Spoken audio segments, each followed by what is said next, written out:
Hey, Mike, I saw your video with the Corian versus the carbide. That was, I was wondering if there was any detectable flaw in the carbide piece when you were.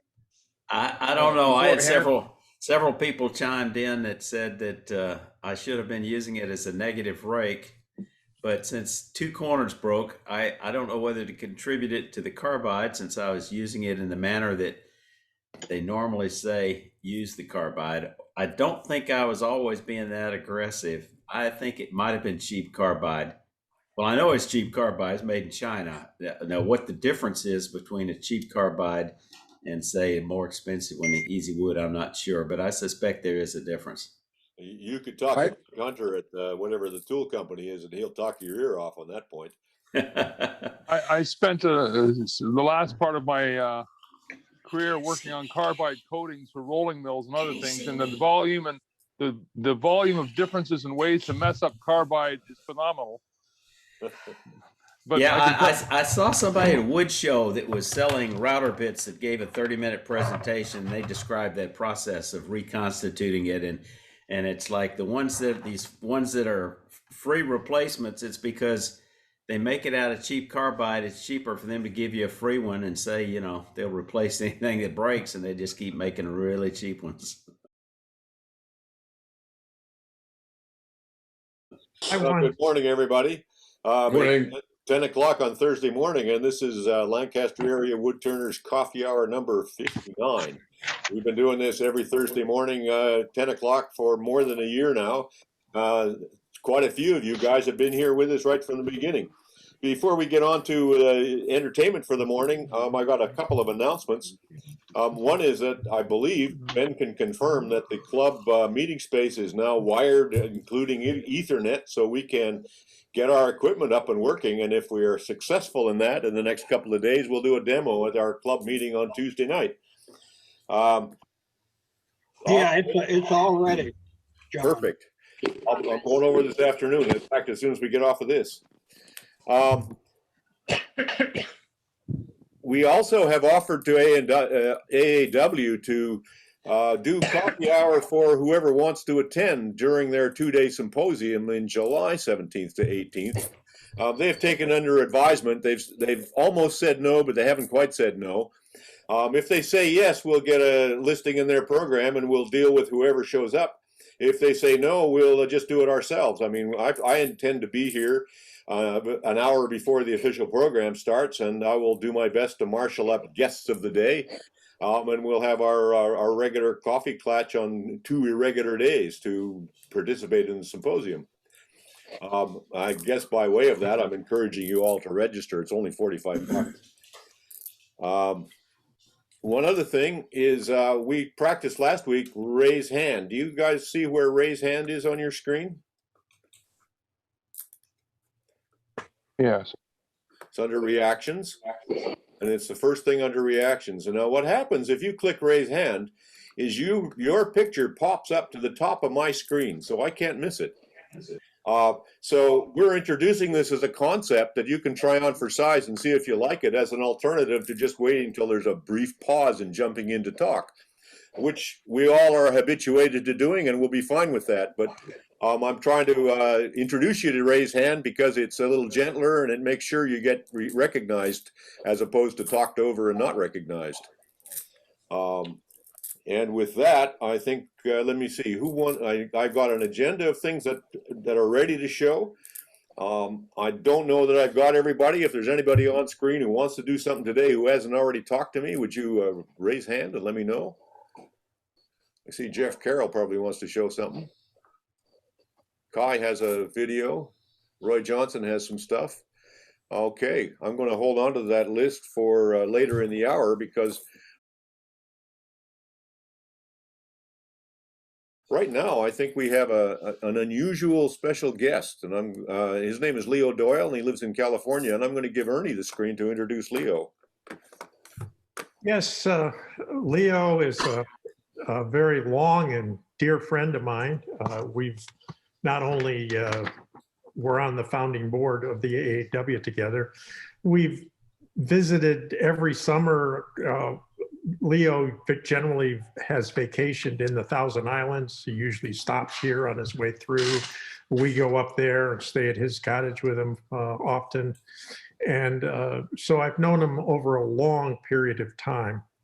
Leo was born and raised in Webster, New York, which is a suburb northeast of Rochester that sits on Lake Ontario. He was the last class to graduate from the School of American Craftsmen, which is a division of the Rochester Institute of Technology. And he was the last class to graduate under Tay Freed in 1968. He then went on to earn a Master of Fine Arts from RIT under Wendell Castle and Bill Kaiser in 1970.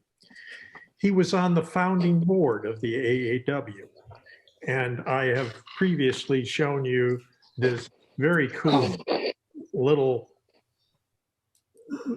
desk ornament that he made for every member of the founding board when we had our first meeting in Washington, D.C. He worked for many years as professor emeritus and ran the wood concentration program in the Master of Fine Arts department at Cal State University, San Bernardino. He did this, he mentored students there for 37 years.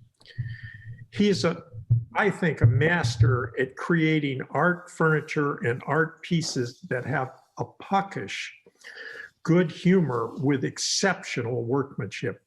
Having worked or learned under Freed, who was sort of the last of the arts and craftsmen who brought woodworking to its highest value of perfect workmanship and really understanding wood movement and the medium. He, I think, went away with a little bit being sick of lining all the slots and the screws up in the same direction on a cabinet and so on, and decided to do something a little looser, but still keep that understanding of wood movement. And so his pieces blend many medias, natural wood, paint. He's a master of paint. He brings an artist's hand to paint. Found objects, uses lots of them in his work, and craftsmanship that takes your breath away.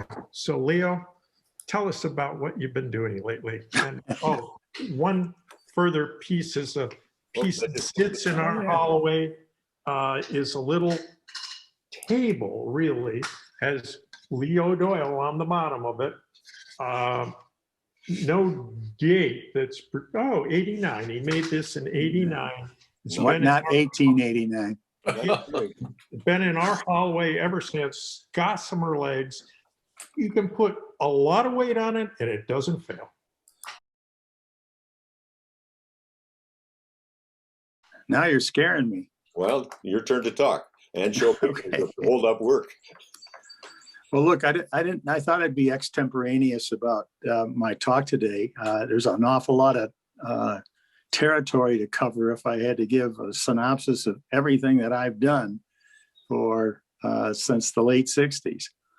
But maybe you'd be interested to know how I started in wood turning. And that was that I was doing a senior thesis where I was going to put on a one-man show with 20 tables using 20 different techniques. So one of them turned out to be wood turning. And as I researched a little bit, the only information I could get at the time was industrial arts books. And it showed how tool and die makers, most of them just used the scraping method. And that's what I did. And when I got into the AAW, that's where I came in. And of course, I found out real quick that there's lots of other ways to go. And of course, today, there's just absolutely no comparison. But I would have to say that the final product is what really counts. You know, it's how you get to that point. And some of the stuff that I made, I wouldn't dare take a gouge at the last minute and try and correct something. Of course, I'd go with the scraper. And so consequently, I made a table and solid wood, stacked laminated wood table turned on the lathe. And all of a sudden I said, hey, I really enjoyed it. That was fun. So then I started thinking about, different possibilities, but not at that particular time. It was more when I got my job teaching in California. And so consequently, I came out of a background of 2 years of architecture. And then I discovered after that 2 years that sitting at a drawing table was not what I wanted to do. I wanted to make what I designed. So furniture was the perfect outlet, and the School for American Craftsmen was the perfect school. So everything just sort of fell into place. Once I got into RIT at the School for American Craftsmen, I said, this is it. And thank the Lord for finding it for me, especially in my own hometown. And so I graduated, went out to Cal State San Bernardino, got a job out there, and started a wood program. And it was part of the educational credential program at first. And then we turned into a fine arts department and had a concentration in studio woodworking, and never looked back, and did it for 37 years, enjoyed every minute of it. The worst thing about teaching at the university level is committee meetings. That's what drives you nuts, and the politics, of course. Teaching is the dessert. And so, let's see, after that, getting with the AAW was another big break in my life, meeting Ernie and all the other people that were involved with it. And consequently, I've lost touch with a lot of them because I just hit the 8-0. And the worst thing that happened to me, and probably if I'm going to leave you with any message at all at the end of this thing, is that be sure that you have dust protection. I not only have shortness of breath, but I'm on 3 inhalers for emphysema, coped problems, breathing. And it all stems from, I didn't have to wear a mask, and breathing students' work for so many years, plus my own work, and plus living in Southern California, smog capital of the world, it caught up with me. And it's not fun. So although I have it under control, it is limiting in somewhat in terms of exercise and things like that. But I'll survive it all. So you have some work to show us. Pardon? Do you have some work to show us? I do. You ready? Yeah. Okay.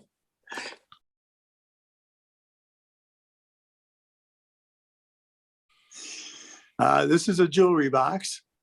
And I probably made around 40 of these jewelry boxes. And again, turning the lathe, there's my assistant. And I sort of developed the whole idea of a drawer and wood turning. And so it's out of my favorite wood, Honduras mahogany, and little carved pulls on there, a flower at the top and bottom. And it's about 22 inches in diameter. Wow. Hold on a second. Now, let's see if we got questions. Anybody got a question about this? All right. Sweet. On you go, Leo. I'm amazed. That's a really impressive piece. So what year was that? That would be in the 80s. I think I saw something like that in the first Fine Woodworking Biennial Design book. That could have very well have been. Yes. Terrific. Very well have been. Did you say that the pulls are turned wood as well? Yeah, they're turned wood and then carved. Mm-hmm. Very sweet.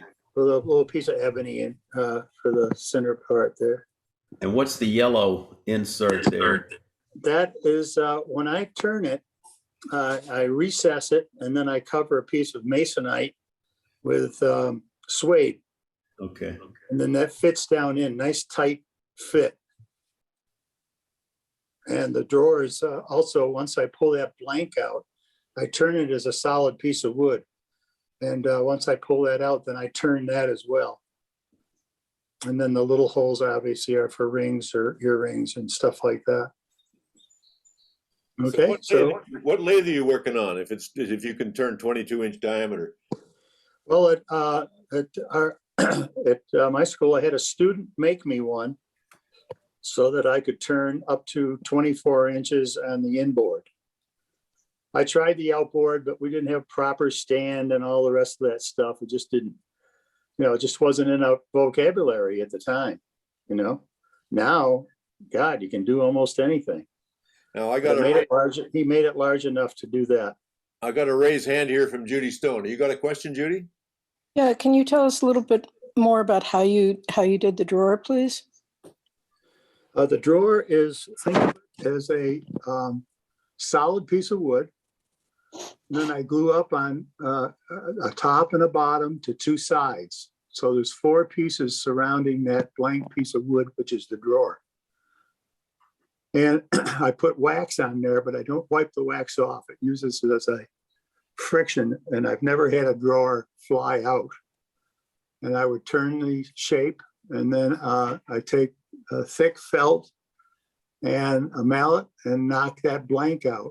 And then I fabricate the drawer from there. Wow.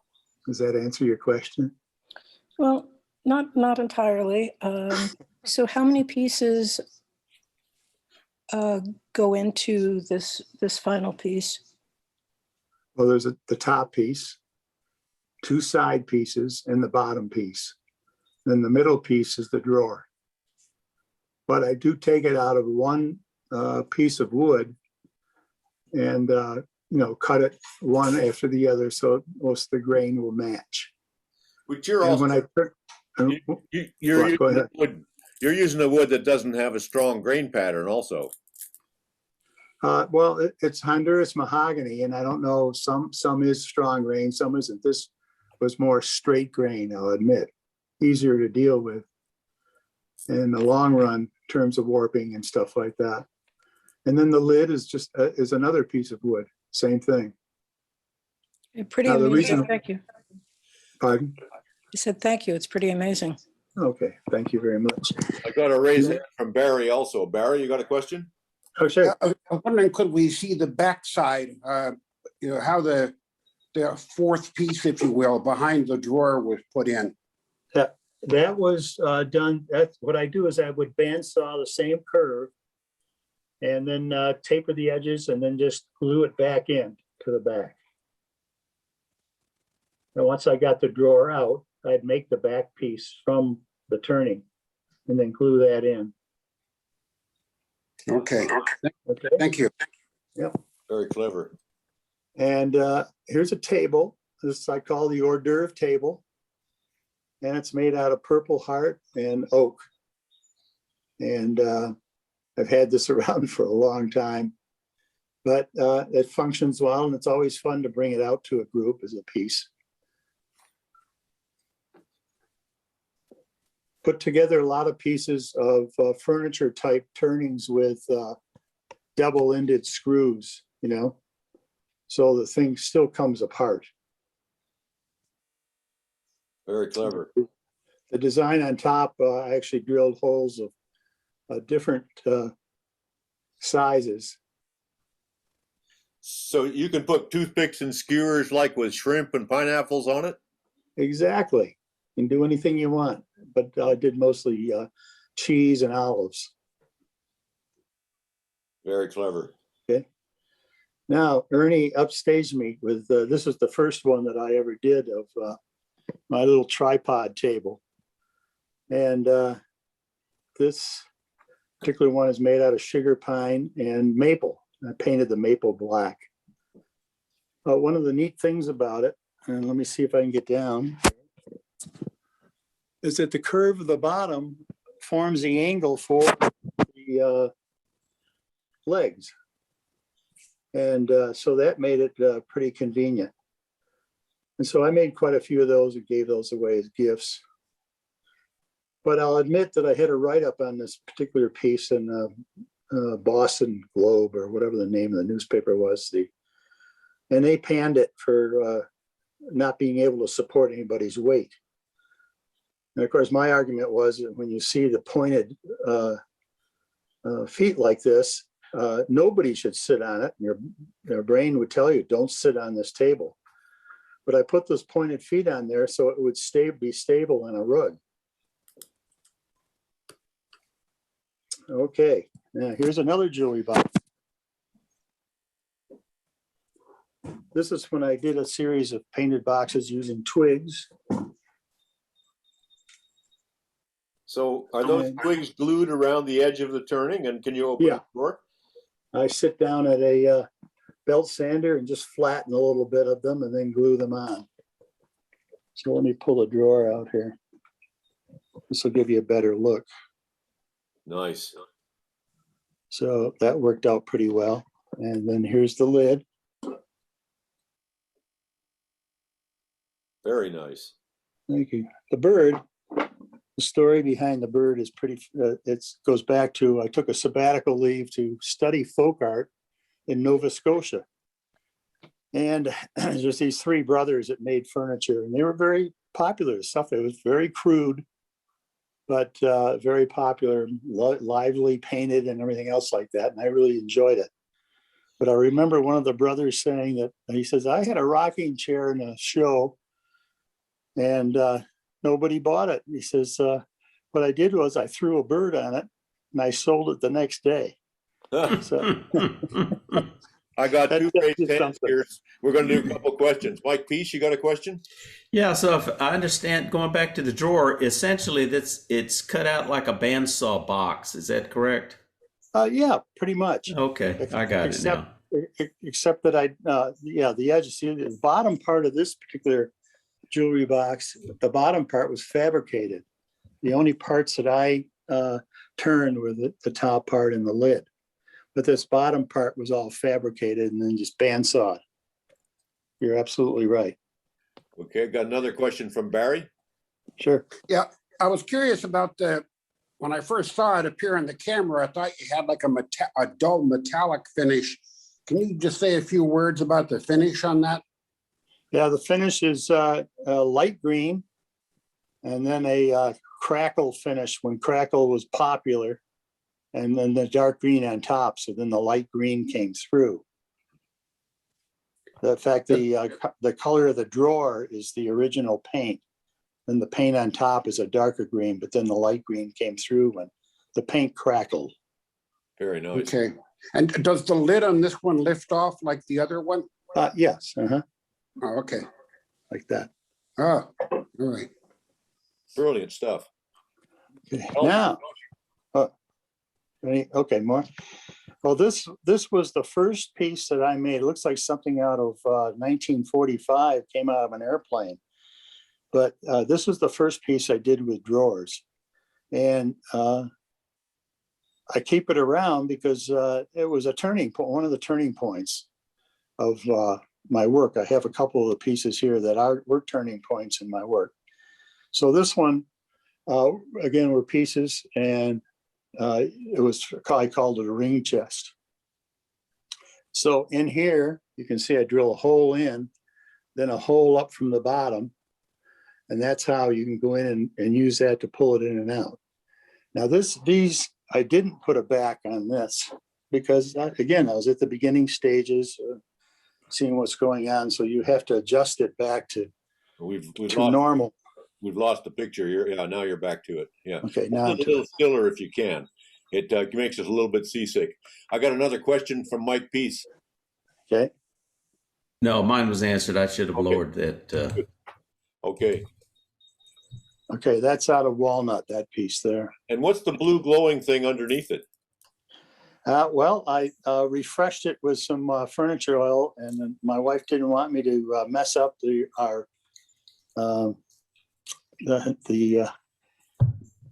blue tablecloth, exactly. So I just set that on there so it wouldn't do it, leach into there. Yeah. Okay, well, here's 3 turned figures, and these were representative of some older woodturners I met. The only one on the left that I can remember is Jake Brubaker, Reverend Jake, and the other two. The middle one was a dairy farmer. I can't think of his name. I'm sorry. That lived in Pennsylvania, and he used to do the fairs during the summer, and he would demonstrate wood turning. And then the other guy on the far right, he turned 50,000 little goblets with a ring on them, turn ring. And he sold them to the whole trade down in Pigeon Forge and that whole area. So I decided I would try a piece of where all the elements of the people were turned. So that's how that turned out. Boy, those are great. Sort of fun. Mm. The middle guy isn't Palmer Sharpless, is it? No, Palmer was tall, but it's not Palmer. No. Yeah, yeah. I'll get those names to you sometime, Ernie. Now, here's another turning point piece for me. This one I had a number of different shows and written up in different spots, but this is a sugar bowl with a spoon carved in the lid. And the way this works, you get your sugar out that way. It's really more of a showpiece than anything else, although it does function. And the reason why it just caught people's eye for some reason, they really liked it. But what I discovered was a lot of my work seemed to go a lot better, gotten every show that I ever wanted to get into by having a piece do more than just be turned. In other words, it had a dual function. So this would hold sugar, but it also had a spoon so you could spoon out the sugar. What year was this, Leo? When was this? Yeah. I'm going to say 76. Okay. Because it was in the California Design Show. Yeah, I think that's where I saw it, actually. Oh, did you? Okay. And so that I was lucky to come across that piece. And then the next one that I got a lot of publicity for is a candle holder. And the candle holder has a little drawer for matches. So that's one thing that I did with it. So I figured these pieces here sort of represent what I've done. I've made everything from a gun cabinet to all sorts of tables and things like that. But recently, I haven't been making anything. We've been snowbirds with upstate New York at the Thousand Islands and then back to California. And we just sold our cottage, and that's where I had my shop. My shop is all packed away, but we're planning on moving fairly soon, and I'm going to open a new shop. But the only tool I think I'm going to have that's plugged in is a bandsaw. And I'm going to do everything by hand tools. And if I do a lathe, I'm going to get maybe a Trendle, something, a spring loaded lathe or something like that. But anyways, that's my representative group for you guys. That's a great show, Leo. Thank you so very much. Before we let you go and go on to something else, I'm going to poll us if we got any more questions or comments for you. Oh, thank you. I'll just make a comment that having been to both their home in San Bernardino, to the university, and to Leo's cottages, plural, in the Thousand Islands many times, you just can't believe just everything in the building has art attached to it and craftsmanship. And you would sit and look out at freighters coming up and down the Thousand Islands, and above the series of glass doors on their porch was a found boat oar covered with those birds. And above and below it were all these fishes that he carved out that was like a school of fish flowing through it. And it was just breathtaking. Yeah, I think maybe that helped me sell the cottage. Did it go with the cottage? No, they wouldn't pay the money for it. Well, that's good. Not going to give it away. Leo, what a pleasure. Thank you very much for this little tour of your work. Well, you're entirely welcome. It's good to see you again, John. I hope you stick around for the rest of the hour, and we've got Sure, few be other glad things to. coming up. I think Kai's on next. You got a little bandsaw thing, don't you, Kai? Yes, I have. So that's a totally different topic now, more technical. Barry showed his new bandsaw, I think 3 weeks ago or so, and I thought I could tell you something about bandsaw blade maintenance. So I'll try to do this now by sharing my screen. See, that should be the one. There you go. And start it. You got Okay. Yeah, please feel free to ask questions. I guess John will see if you raise a hand, and then you can tell me and interrupt me. Yeah, this raise hand thing's working pretty good.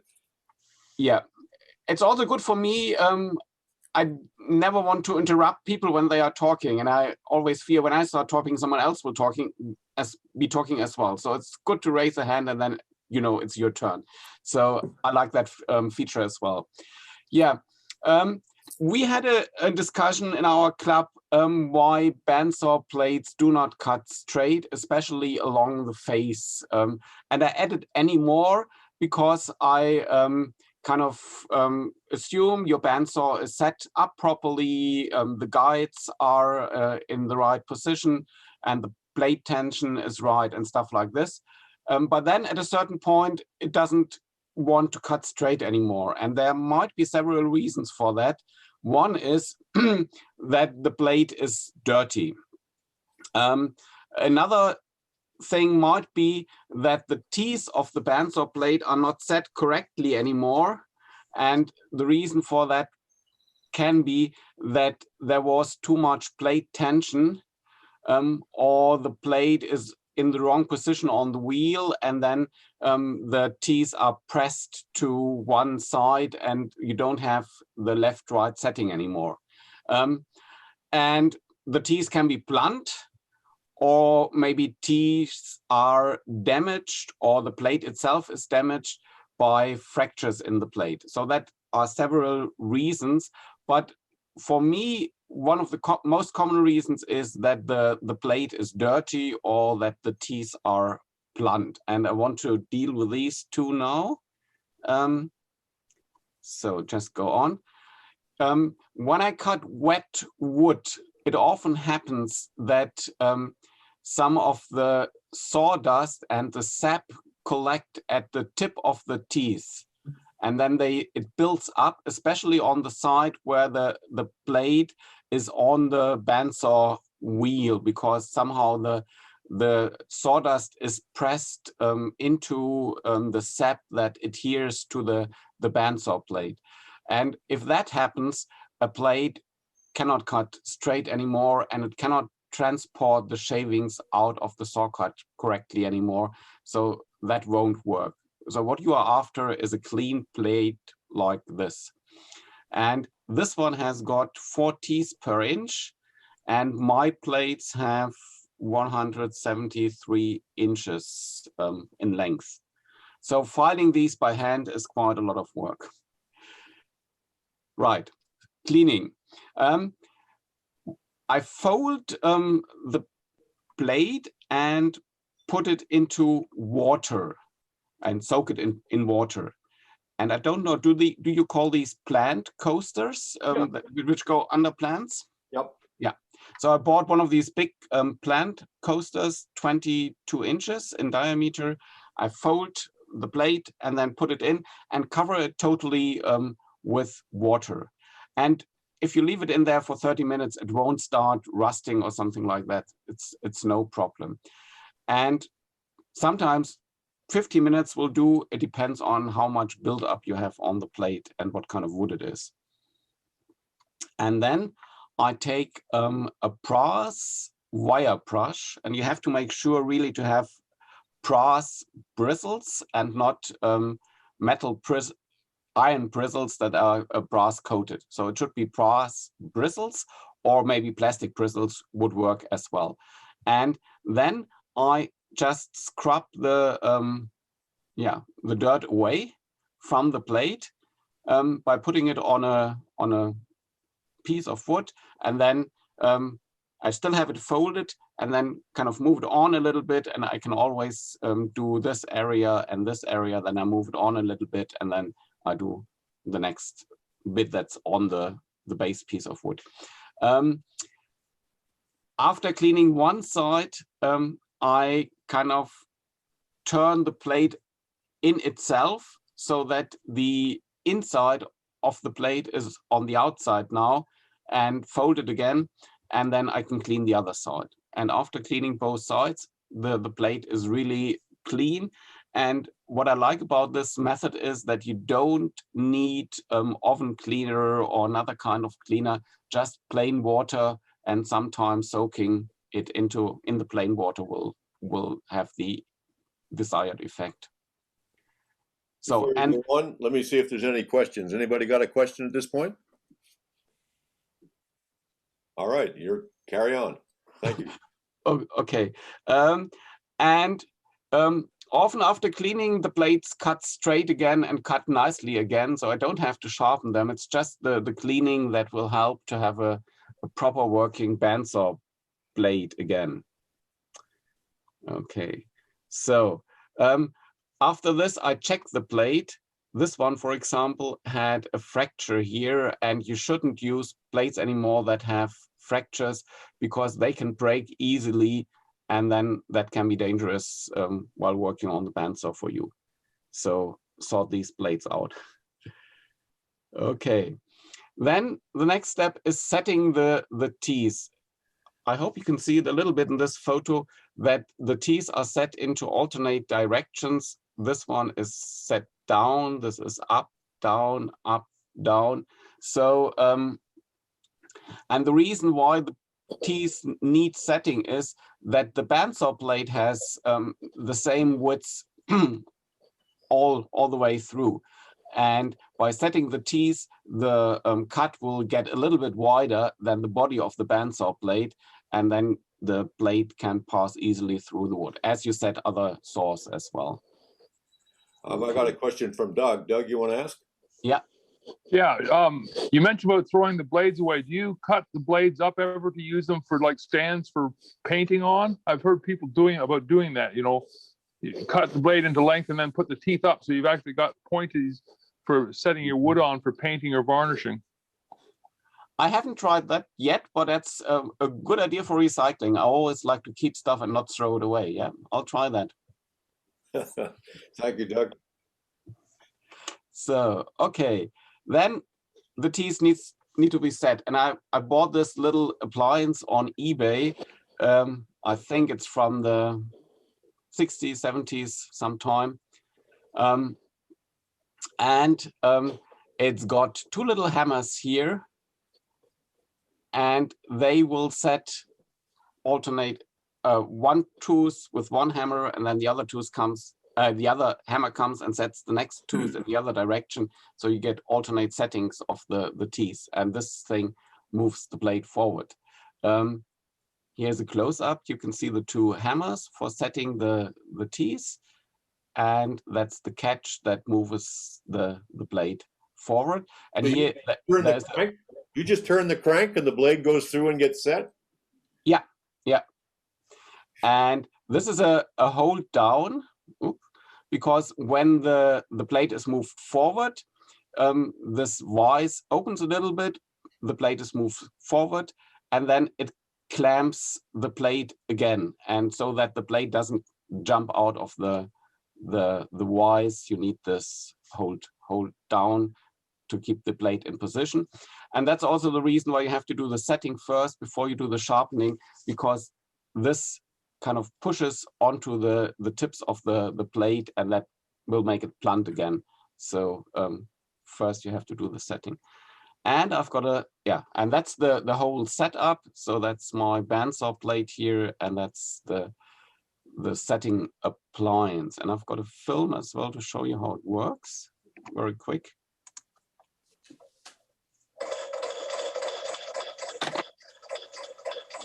I love it.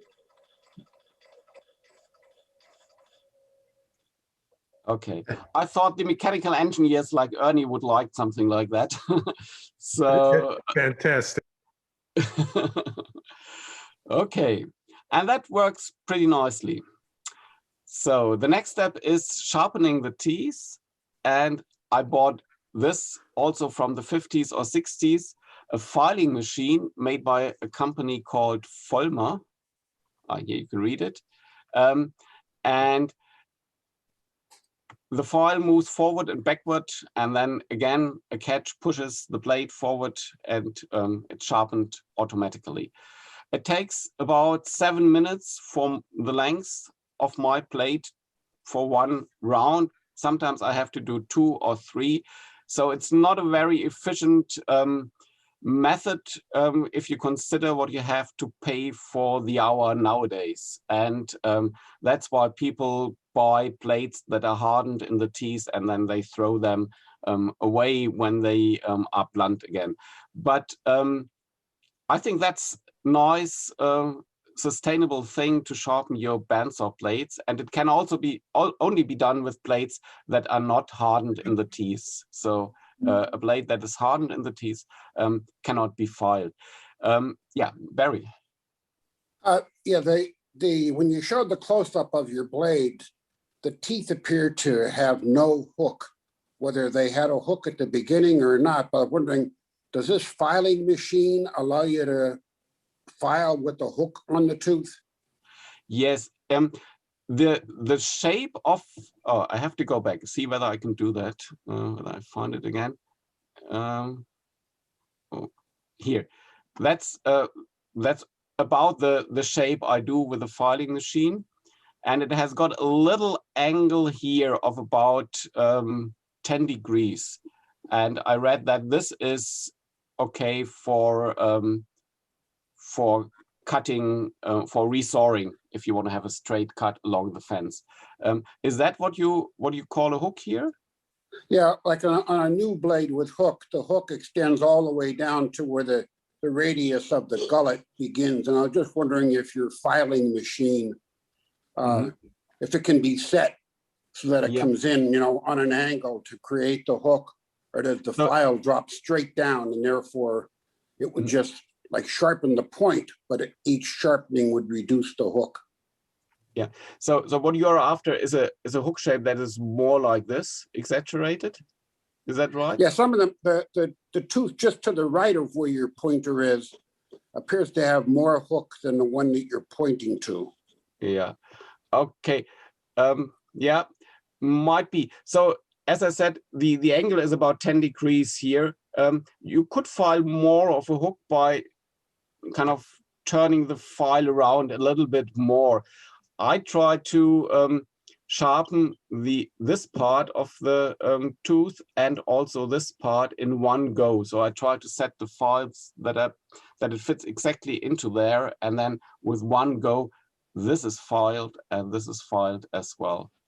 And I actually do that with a Dremel by hand, just with the saw blade still on the saw, and it sort of works. I see a question from Doug. Yeah, I've got another question. You mentioned about the idea of not wanting to throw saw blades away, but do you have a specific easy way of recycling blades in Germany? Like, because the steel is obviously reusable. It's not something you have to throw in the garbage if you have a place that can recycle steel. Yeah, we have a place in Germany where you can take steel and it will be recycled.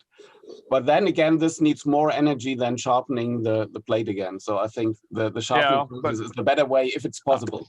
I'll debate that one, because when you talk about the cost of blades and how inexpensive they are, the hours you've taken and the fun you've had and the equipment you've got, for me here might cost me several $1,000s, and I think I can get quite a few blades for that price. Yeah, that's right. Of course, the filing machine was around $350, and the setting device was about $200 or something like this, secondhand. But if you buy it new, it's really expensive, of course. I've got a bunch more questions, so let's deal with them if it's okay with you. Yeah, Next is Jim of course. Bowman. You mentioned you can't file hardened steel. How do you know if the blade is hardened steel? Are most of them today that, or malleable, or whatever it is that you can sharpen them? The blades they sell in Germany are often just hardened in the teeth, and then the color of the blade here and the color of the tooth are different. So that tends to be kind of a bit darker blue in color, and that's more shiny. And then you can see that this blade has been hardened in the teeth. They also sell them as blades hardened in the teeth, and then if you buy them, you know what you get. Ernie, question? No, a comment is here is a hook tooth blade. Can everybody see that? I was going to leave the share. I'm going to leave the share on Kai. He's got more slides, I think. All right. I'll come back to you when we go back to full gallery view. All right. Yeah. Okay. And Mike? Kai, how many sharpenings do you typically get out of one of your blades?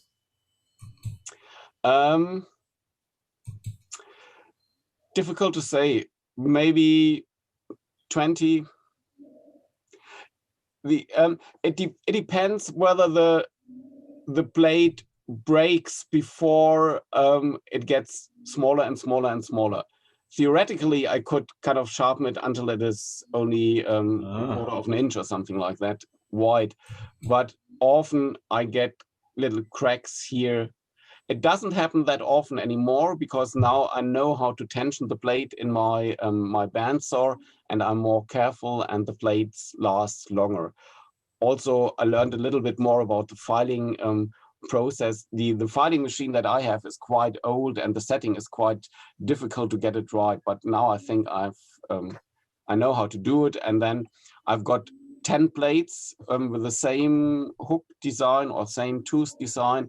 And then I wait until plate 9 is blunt, and then I start sharpening again, and then I sharpen a lot of plates at the same time. So that's worth the setup time for the machine, because I have to clear that away or put that away. My workshop isn't big enough to keep it in position or on the workbench all the time. So I put that away again, and then it takes some time to set everything up. And then once I'm at it, I do as many plates as possible. Okay, thank you. Anybody else? Questions and comments? Ernie's hand is still raised, but that is from earlier on. Have you got more slides to show? Yes, I've got a little film of the filing machine. Oh, good. I think. Yeah. So, yeah. It needs a lot of oil and grease.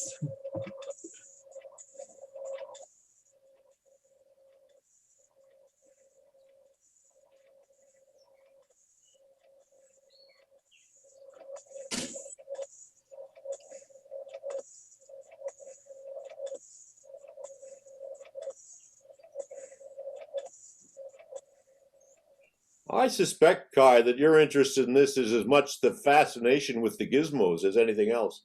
Yeah, it is. It is. So it's the fun of sharpening. It's not only the fun of sawing. But I got a lot of wood at the moment: apple, pear, yew, and other hardwoods. So quite a lot, and I have to start sawing them soon, otherwise they will get cracks during the summer. So that's why I sharpened all my saw blades now. And I also built a new saw bench for my chainsaw, which I can show at some point if you like. After watching a demo by David Ellsworth where he used that, a similar saw bench. Very, very cool. But of course, you have it has to be part of the fun to do something like this, and time doesn't matter that much. How wide a blade can you sharpen on this device? This blade is about 1 inch wide, and I don't sharpen my very fine blades. So this is about 3.5 teeth per inch. The width of the teeth. So sharpening finer blades with this machine should be possible, but as it is quite old, I'm happy it does that. And the wide blades work fine for me, even if I have to cut big discs or something in wet wood. It's okay. If as straight cuts are easier with wide blades, I cut off the corners first of my plank and then a little bit more, always straight cuts, and then the end cut is to make it round. So it takes a little bit longer with a wide blade, but these blades I can sharpen myself, and that's why I like them. I think that's it. Yeah, that's it. So Okay, I stop sharing. Let's end the share. And I'm back to gallery view, I think. Everybody see gallery view? Yeah. I just want to say that Barry is going to show a video on Tuesday at the Lancaster Club meeting next week on bandsaw setup for resawing. And that's a video that he and I are making together. He's got some very good information. I don't think we'll show the clip that I have from that today because I got more people who want to just hold work up and we got only 10 minutes left. I see Bob Mather has his hand up. Question, Bob? Yeah, I just want to say, Kai, you did a terrific job. Can you hear me? Yeah, I can. Yeah, it just you gave the same demonstration at one of your Wednesday meetings just recently, and my question, it was also in English when you did it for your friends there in Germany. Did you have problems with that? I don't get much out of when I try to listen to you speak, but the demos I try to get as much as I can out of. Actually, I did the presentation for the morning coffee hour. And then I thought, okay, I can show it at one of our meetings as well. And I wanted to translate it into German or use German titles. But then in the end, I didn't have the time to do it. So I just stayed with the English presentation and made my comments in German. So it was no problem to understand that for our club members. Well, great job. Thank you. Thank you very much, Guy. I'm going to go now to people who want to hold up work. I know that Roy has got something he's dying to show, and I think Jeff Carroll, are you dying to show something today as well? Just one thing, John. Ernie wanted to show the hook. Oh yeah. Design. Before we go to Roy, Ernie's got a saw blade he wants to hold up. Let me find his screen. I've lost him. Here he is. I'm going to spotlight you, Ernie, if you want to hold up that saw blade. Sure. Here's a hook tooth blade. Hold it a little lower, front of your nose. That's it. Now we can see it. Okay.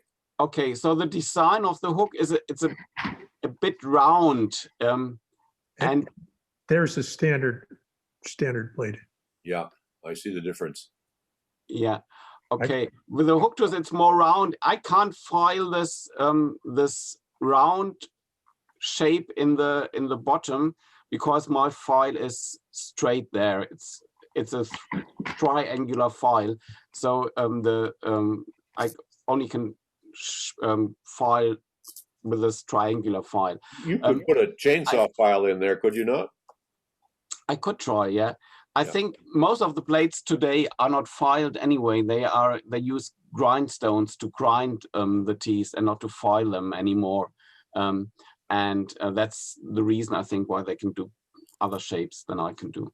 Okay. But, yeah. Okay, I'm going to move on. Roy, you're going to spotlight you, Roy, next.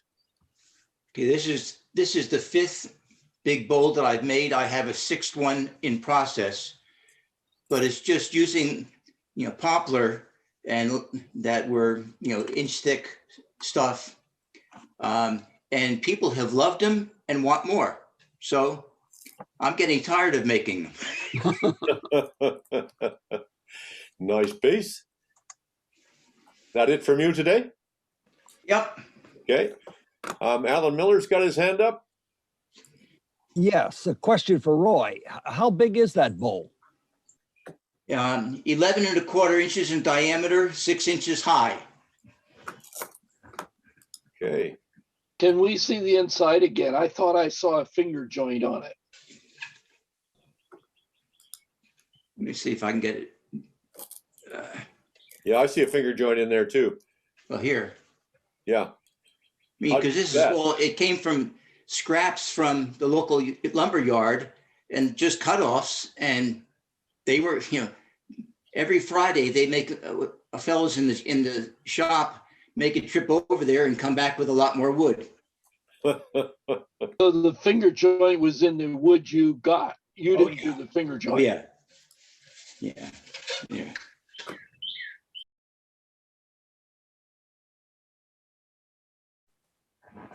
Aha, Dave Delo, yeah. Spotlight for everybody, Dave. What do you got? Okay. Okay. I met a guy with on Facebook Marketplace that had a tree come down, and I went over and picked up half a dozen 14, 15-inch logs, and did a couple of them, and they had this it was maple, and it had really nice beetle stains in it. So he had some larger pieces that I went over during the meeting last week, and that were 25 inches in diameter, and I wanted to get a few of those. So I went back and loaded up the trucks. You can see some of the nice figure in it, and loaded up the John's Root that I have a 28-inch bar, so I could deal with these, and cut them up and loaded them up. I still had room to put a few more, but it was like 90 degrees out, and I was tired by the time I got done doing what you see here. But so I bring it home, and I made a 20-inch circle and used the electric saw to chip away and make my blank. And I'll tell you what, as a side note, I really like this Oregon CS 1500 electric saw. It's got an 18-inch blade, so it covers about 95% of what I want to do, and I don't have to wake up the neighbors with the gas saw. So nibbled away, and ended up with a 19 1/4 inch bowl out of it, and it really is the max, just about the maximum of the lathe. So this is the biggest bowl I've ever done, and I don't know what I'm going to do with the other pieces that I have. I might cut those in half and just deal with 12-inch pieces. But it was a fun project, and I had cored one bowl out of the inside of this, but just the largest bowl I've done, and it was a lot of work, but a lot of fun too. So this is 2 inches in diameter with anchor seal on it, and it's over on the rack drying. Is that maple? Yes, the maple. Do you know the variety? Is it sugar maple? I think it's a sugar maple with the ambrosia beetle stains in it. Beautiful. Comments, questions?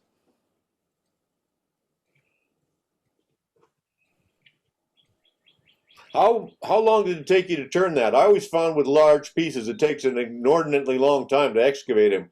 I'm probably not good enough though, you know? Yeah, this was, I don't know, it took me about 35 minutes to do this, the outside of the bowl, to shape the bowl. And then I did a core, so that wasn't but 15 minutes to set up all the stuff. And then I had to reshape the inside of the bowl after I took the core out for this money ball, if you will. Are you using a big, what kind of gouge are you using, or how are you excavating? I had a 5/8 Thompson. That's a bowl gouge with like Irish or Ellsworth grind wings on it? Yes. And do you find that an easy tool to use? I like it really a lot. I had always used the D-Way and had gotten used to that, but it was getting short, so I got a 5/8 Thompson. I really like it for the outside bowl. I can really get a nice shaving off of there. I'm still learning on the inside though. I kind of like maybe the U shape for the inside of the bowl, maybe just a touch better, but I've only done about 20, 25 bowls with the Thompson, so I'm still getting used to it. And what's the lathe underneath there? What kind of lathe are you using? That's the Grizzly 766. It's an okay lathe, but I used to have a Powermatic. I like coring with this one better, but there's a few things I like with the Powermatic better also. All right. Any other questions for Dave, or I'm going to end the share? Okay. Well, you've whiled away another perfectly good hour with the Lancaster Area Woodturners Coffee Hour. For those of you who are members of the Lancaster Club, there is a meeting next Tuesday night, and the featured entertainment will be Dave Belisle showing how he turns an off-center top hat bottle stopper, and I hope we have Barry's bandsaw resaw tape together. There's some very good information on that tape.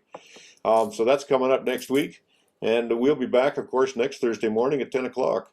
You can tell your friends, you can share our link, and if you have any drag with the AAW, invite them to add us to their program as a morning coffee hour for this summer symposium.